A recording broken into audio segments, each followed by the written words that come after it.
Hi, this is Revathi. Welcome to అందమైన కథల పొదరిల్లు.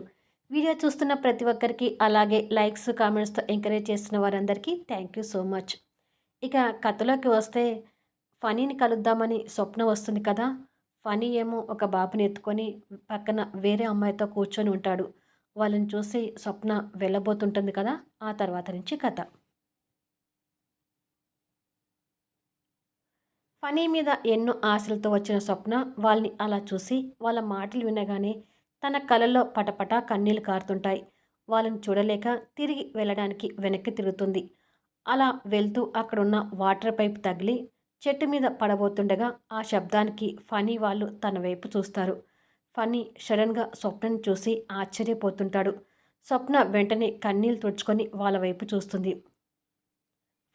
Funny పక్కన కూర్చున్న ఆ అమ్మాయి ఇద్దరూ ఉయ్యాల నుంచి లేచి స్వప్నని చూస్తుంటారు. ఫనీ చేతిలో ఉన్న బాబుని పక్కన ఉన్న ఆమెకిచ్చి, నువ్వా, ఏంటి ఈ సర్ప్రైజ్ అని అడుగుతాడు. అది, నేను ఇటుగా వెళ్తున్నాను, మీ ఇల్లు ఇక్కడే కదా, ఒకసారి కలిసి వెళ్దామని ఇలా వచ్చాను అని అంటుంది స్వప్న తడబడుతూ. తను అలా చెప్పేటప్పుడు ఫనీ తన కళ్ళలో కన్నీళ్లు గమనిస్తూ ఆశ్చర్యపోతుంటాడు. పైగా తను కట్టిన శారీని కూడా గుర్తుపడతాడు. ఎవరు ఫనీ ఈ అమ్మాయి అని అడుగుతుంది ఆ యువతి. అదే యశోధర్ మరదలు అని చెప్తాడు ఫనీ. ఓ అవునా అంటుంది ఆ యువతి. అక్కడే ఉన్నావేంటి, పైకి రా స్వప్న అని అంటాడు ఫనీ. లేదులే, నేను వెంటనే వెళ్ళాలి అంటుంది. ఎలాగూ వచ్చారు కదా, ఇక్కడి వరకు వచ్చి వెనకకి తిరిగి వెళ్తున్నారేంటి, లోపలికి రండి అని పిలుస్తుంది ఆ యువతి. స్వప్న తప్పక ఇక వాళ్ళ దగ్గరికి వస్తుంది. ఆ అమ్మాయిని, చేతిలో ఉన్న బాబుని స్వప్న ఎగాదిగా చూస్తుంటుంది. మనసులో దుఃఖంతో పాటు ఫనీ మీద కోపం కూడా వస్తుంటుంది. ఇంతలో బాబు ఏడుస్తుంటాడు. బాబుని పట్టుకో పని, నేను వెళ్ళి పాల డబ్బా తీసుకొస్తాను అని చెప్పి ఆ యువతి లోపలికి వెళ్తుంది. ఆ బాబు బాగా ఏడుస్తుంటే, ఓ నాన్న వద్దురా, ఏడవద్దు అంటూ ఫనీ ఆ బాబుని ముద్దు చేస్తూ ఆడిస్తూ ఉంటాడు. స్వప్నకి అదంతా కోపంగా అనిపిస్తూ ఉంటుంది. ముఖ్యంగా ఫనీనైతే మింగేసేలా చూస్తుంటుంది. అయినా ఆ కోపాన్ని బయటికి కనపడనీయకుండా చూస్తూ, నీ కొడుకు చాలా బాగున్నాడు ఫనీ అని అంటుంది పొడి పొడి మాటలతో. తన మాటలకు ఆశ్చర్యపోతూ, నా కొడుకా, ఇలా అంటుంది ఏంటి అని అనుకుంటాడు మనసులో. నిజంగానే నువ్వన్నట్టు నీ కొడుకు దగ్గర నీ పోలికలు ఉన్నాయి అని అంటుంది స్వప్న కోపంగా చూస్తూనే.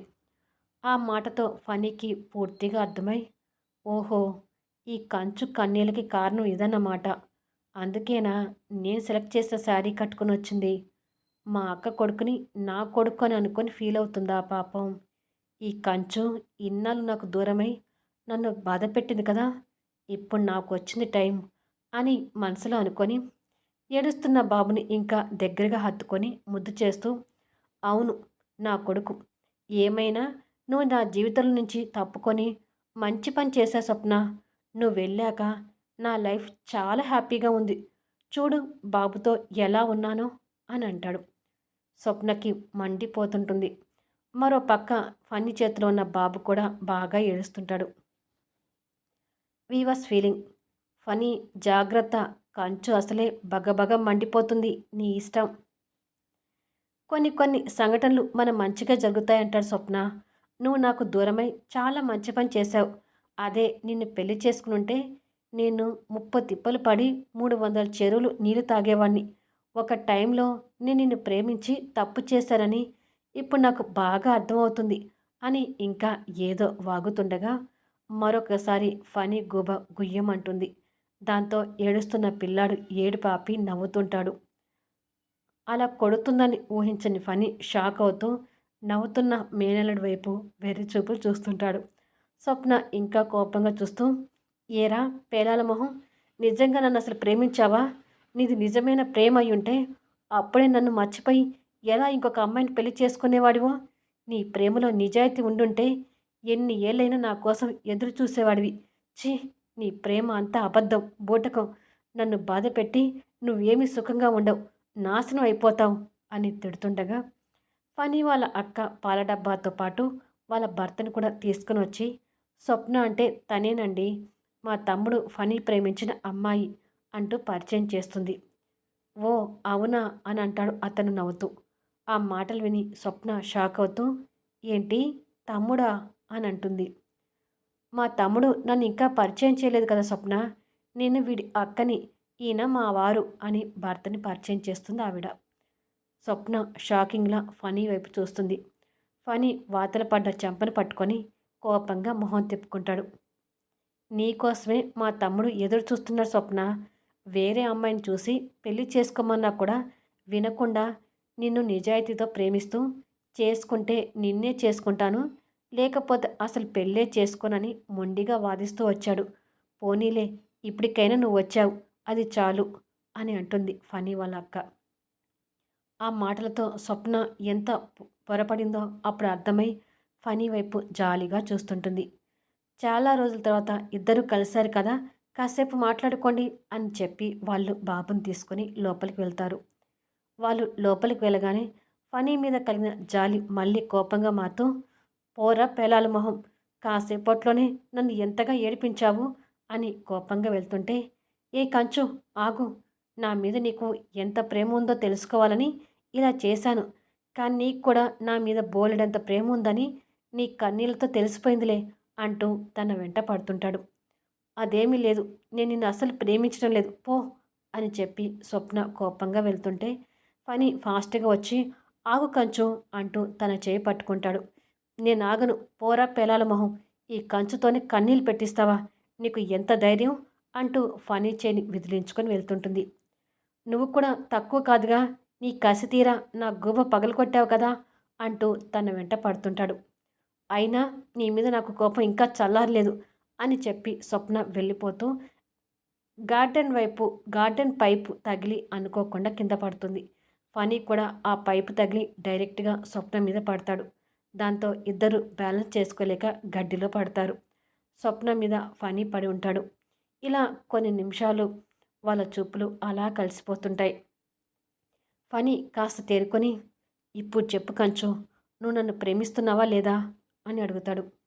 స్వప్న అంతే కన్నీళ్ళు పెట్టుకుంటూ, నీ మీద ప్రేమ లేకపోతే నీకు ఇష్టమైన చీర కట్టుకొని ఇంత దూరం ఎందుకు వస్తాను అని అంటుంది. ఆ మాటలకు ఫణి సంతోషపడుతూ, నీ నోటితో ఇలా చెప్పించుకోవాలని ఈ క్షణాల కోసమే ఇన్నాళ్ళు ఎదురు చూస్తూ ఉన్నాను కంచు అని తన పెదవులు అందుకొని తొలి ముద్దు సంతకం చేస్తుంటాడు. కంచు కూడా కాదనకుండా ఆ ముద్దుకి సహకరిస్తూ ఉంటుంది. ఇద్దరూ వారి తొలి ముద్దులో లీనమైపోతుంటారు. కానీ స్వప్న ఏదో అనుమానంతో ఆ ముద్దుకి బ్రేక్ ఇచ్చి, నీకు ఇదే తొలి ముద్దు కదా అని అనుమానంగా అడుగుతుంది. ప్రామిస్ కంచు, నేను ఎవ్వరికీ కిస్ పెట్టలేదు. ఇదే నా తొలి ముద్దు అని నిజాయితీగా చెప్తాడు. నువ్వసలే సినిమా డైరెక్టర్వి. ఎవరు నమ్మొచ్చారు? ముందు నా మీద బరువు అవుతున్నావు అని అంటుంది. ఇప్పుడే బరువంటే ముందు ముందు ఎలా మోస్తావు కంచు అని అడుగుతాడు నవ్వుతూ. ముందు నీ రొమాంటిక్ డైలాగ్స్ ఆపి నువ్వు లేచి నన్ను లేపు అని అంటుంది. దాంతో ఫణి లేచి నిలబడి తనకు చెయ్యి అందించి లేపి, నువ్వు నమ్మినా నమ్మకపోయినా నేను మాత్రం నీకు పెట్టింది తొలి ముద్దు అని అంటాడు. సరేలే నమ్ముతాలే అని అంటుంది కంచు. పద అక్కడ ఉయ్యాలో కూర్చొని మాట్లాడుకుందాం అని చెప్పి తన చేయి పట్టుకొని ఉయ్యాల దగ్గరికి వెళ్ళి కూర్చుంటారు. ఫణి తన చేయిని చేతిలోకి తీసుకొని, నీ స్థానంలో మరొకరికి చోటు ఇస్తానని ఎలా అనుకున్నావు కంచు అని అడుగుతాడు. నా మీద నిజంగా నీకంత ప్రేమ ఉంటే అమెరికా వచ్చినప్పుడు నన్ను ఎందుకు కలవలేదు పేలాలి మొహం అని అడుగుతుంది కంచు కాస్త కోపంగా. నువ్వే కదా నన్ను కనపడొద్దని చెప్పింది. అందుకే నీకు కనిపించకుండా ఉండిపోయాను అని అంటాడు. స్వప్న బాధగా ఫణి భుజం మీద వాలిపోయి, కానీ నేను నీకోసమే ఆ రోజు రోహిత్ వాళ్ళ ఇంటికి వచ్చాను తెలుసా? నువ్వేమో బయటకు వెళ్ళావు. ఆ రోజు సాయంత్రం వరకు కూడా నువ్వు వస్తావేమోనని ఎదురు చూస్తూ వాళ్ళ ఇంట్లోనే ఉన్నాను. తర్వాత ఎప్పుడు బావగారి దగ్గరికి వచ్చినా కూడా నువ్వు నాకు కలవలేదు. నన్ను మర్చిపోయావేమోనని అప్పుడే నాకు అనుమానం కలిగింది. ఇప్పుడు నేను నిన్ను ఇలా చూసేసరికి నా అనుమానం నిజమే అనుకున్నాను అని అంటుంది. నేను అమెరికాలో నీ కళ్ళకు కనిపించలేదేమో కానీ నేను నిన్ను అక్కడ ఎన్నోసార్లు చూశాను కంచు అని అంటాడు. అవునా అని, మరి నిన్న ఫంక్షన్కి ఎందుకు రాలేదు అని అడిగింది. నిన్నంతా నా మేనల్లుడికి హెల్త్ బాగాలేకపోతే హాస్పిటల్లో ఉండిపోయి ఫంక్షన్కి రాలేకపోయాం. ఆ విషయం మీ బావగారికి ఫోన్ చేసి చెప్పాను అంటాడు. అవునా? నేను ఆంటీ, అంకుల్‌ని చూశాను గానీ, మీ అక్కని ఎప్పుడు చూడలేదు కదా! నీకసలు అక్క ఉందన్న విషయం కూడా నాకు తెలీదు అని అంటుంది కంచు. మనమిద్దరం ఎప్పుడు కలిసి మాట్లాడుకున్నామని నా విషయాలు నీకు తెలియడానికి షూటింగ్ కోసం నేను అమెరికా వచ్చినప్పుడే అక్కకి సంబంధం కుదిరింది. ఆ సినిమా రిలీజ్ కాగానే అక్క పెళ్లి పెట్టుకున్నాము. ఇక ఆ సినిమా తర్వాత నాకు బాగా పేరొచ్చేసి సినిమా ఆఫర్‌లతో బిజీ అయిపోయాను. ఈ క్రమంలో మీ బావగారి ఇంటికి వెళ్ళడం కూడా కాస్త తక్కువైంది. అయినా మేము రోజు ఫోన్ కాంటాక్ట్‌లో ఉంటూనే ఉన్నాం. రోజు నీ గురించి తెలుసుకుంటూనే ఉన్నాను. కాకపోతే నా గురించి నీ దగ్గర అసలు ప్రస్తావించొద్దని నేను కూడా వాళ్ళకి చెప్పాను అని అంటాడు ఫనీ. ప్రస్తావించకపోయినా నేను నిన్ను రోజు గుర్తు చేసుకుంటూనే ఉన్నాను ఫనీ. అలా అని నా చదువు మీద నేనేం కాన్సంట్రేషన్ తగ్గించుకోలేదు. నా చదువు నేను పూర్తి చేసుకుంటూనే నిన్ను ప్రేమిస్తూ వచ్చాను అని అంటుంది కంచు. అసలు నన్ను నువ్వు ఇష్టపడతావో లేదో తెలియక ఇన్ని రోజులు అదే ఆలోచనతోనే ఉన్నాను. కానీ ఈరోజు నువ్వు కట్టిన సారీ చూడగానే నాకు అర్థమైపోయింది అని అంటాడు నవ్వుతూ. స్వప్న నవ్వి, మరి ఆంటీ అంకుల్ కనిపించడం లేదేంటి అని అడుగుతుంది. నిన్న బాబుకి హెల్త్ బాగోపోయేసరికి కొంచెం భయపడ్డారు. అందుకే ఏవో దేవుడి మొక్కులు ఉన్నాయి తీర్చుకుంటామని అమ్మా నాన్న బయటకు వెళ్ళారు. ఈ పాటికి వస్తుండాలి అని అంటాడు. అలా ఫనీ అంటూ ఉండగానే అతని తల్లిదండ్రులు వస్తుంటారు. అదిగో మా అమ్మ వాళ్ళు వచ్చారు అని చెప్పి ఫనీ ఉయ్యాల నుంచి లేస్తాడు. స్వప్న కూడా వాళ్ళని చూసి లేచి నిలబడుతుంది. ఫనీ తల్లిదండ్రులైన సరోజ, సుదర్శన్ స్వప్నను చూసి సంతోషపడుతుంటారు. నమస్కారం ఆంటీ, నమస్కారం అంకుల్ అని వాళ్ళకి చేతులు జోడించి చెప్తుంది.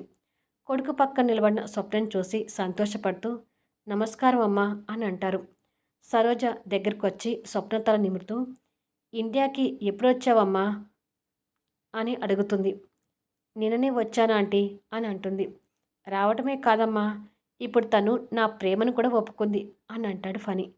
అది విని ఈ తల్లిదండ్రులు ఇంకా సంతోషపడుతూ నిజమా స్వప్న, మా కొడుకుని పెళ్లి చేసుకోవడం నీకు ఇష్టమేనా అని అడుగుతుంది సరోజ.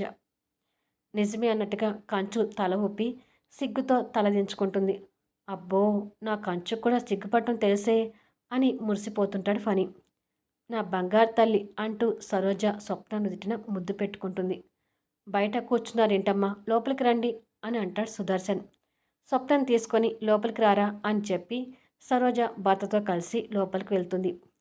నీకు అత్తపోరు మామపోరు ఏమీ ఉండదులే, మా అమ్మ నాన్న చాలా మంచివారు అని అంటాడు ఫనీ. మంచివారని నువ్వేం చెప్పక్కర్లేలే, చూస్తుంటేనే తెలుస్తుంది అని అంటుంది కంచు. అయినా మా అమ్మ నాన్న గయ్యాలి వాళ్ళైనా నీ కంచు ముందు ఎలా తట్టుకుంటారులే అని అంటాడు ఓరగా చూస్తూ. దాంతో స్వప్న పళ్ళు నూరుతూ చూస్తూ ఫనీకి తొడపాసం పెడుతుంది. అబ్బా, నొప్పిలేస్తుంది, వదిలి కంచు అంటూ మొత్తుకుంటాడు.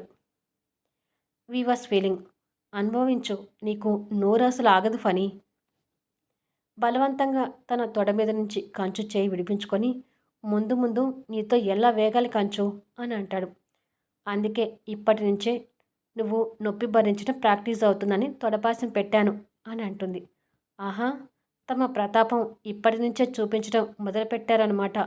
సో నేను కూడా భార్య బాధ్యత సంఘంలో చేరబోతున్నానని నీ తొడపాసంతో తెలిసిపోయిందిలే అని అంటాడు ఫనీ. ఏడ్చావులు పేలాల మొహం అని అంటుంది మొహం తిప్పుకుంటూ. ఇన్ని రోజులైనా నాకు పెట్టిన పేరు మాత్రం మర్చిపోలేదు. ముందు లోపలికి పదా అని చెప్పి స్వప్న భుజం మీద చెయ్యి వేసి తీసుకొని వెళ్తుంటాడు. కొద్దిసేపటికి ఫనీ వాళ్ళ అక్క కాఫీలు తీసుకొని వస్తే అందరూ తాగుతూ మాట్లాడుతూ ఉంటారు. ఫనీ కాఫీ తాగుతూనే ఎదురుగా వాళ్ళ అమ్మ పక్కన కూర్చున్న కంచుని ఓరగా చూస్తుంటాడు. స్వప్న ఆ చూపులు భరించలేక సిగ్గుతో తలదించుకొని ఉంటుంది. తన సిగ్గు చూసి ఫనీ ఇంకా సంతోషపడుతుంటాడు. నెక్స్ట్ ఎపిసోడ్లో వీళ్ళ పెళ్లితో ముగింపు ఇస్తాను. సస్పెన్స్ అన్నీ అయిపోయాయి కదా అని ముగింపు చదవకుండా వదలకండి. అసలు శృతి ఏ పరిస్థితిలో ఉందో లాస్ట్ ఎపిసోడ్లో చూద్దాం. మరి ఈ వీడియోపై మీ అభిప్రాయాలు తెలుపుతూ కామెంట్స్ ఇవ్వండి. అలాగే లైక్స్ ఇచ్చి ఎంకరేజ్ చేయండి. మళ్ళీ నెక్స్ట్ వీడియోలో కలుద్దాము.